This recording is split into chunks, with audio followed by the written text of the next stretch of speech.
বিসমিল্লাহির রহমানির রহিম।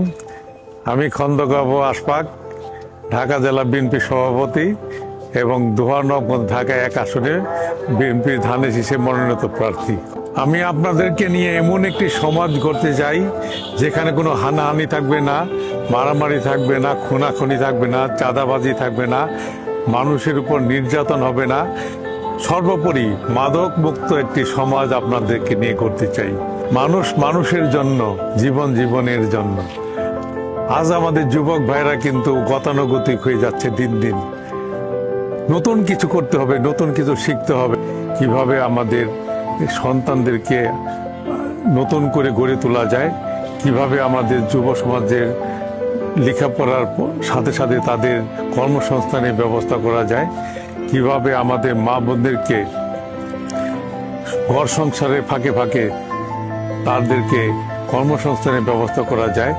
সেই পুরোনো দিনের হাসপাতাল যেখানে ঢুকলে এখনো দুর্গন্ধ আসে, মেঝের মধ্যে রোগী শুয়ে থাকে, পর্যাপ্ত খাবার নেই, পর্যাপ্ত বিছানা নেই, এমনই অবস্থায় মানবতর জীবনযাপন করছি আমরা।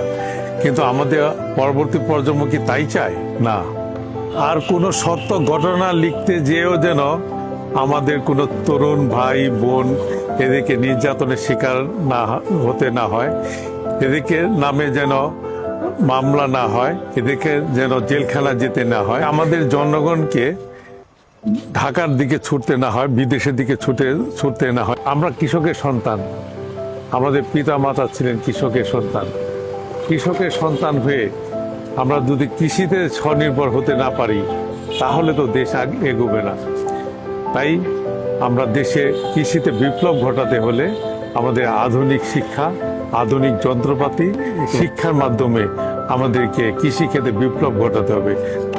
শহীদ রাষ্ট্রপতি জিয়াউর রহমানের আদর্শকে বুকে ধারণ করে, দেশনেত্রী বেগম খালেদা জিয়ার আদর্শকে বুকে ধারণ করে এবং আগামী দিনের রাষ্ট্রনায়ক জনাব তারেক রহমানের আদর্শকে বুকে ধারণ করে আসুন না আমরা সকলে মিলে একবার ধানের শীষে ভোট দিই।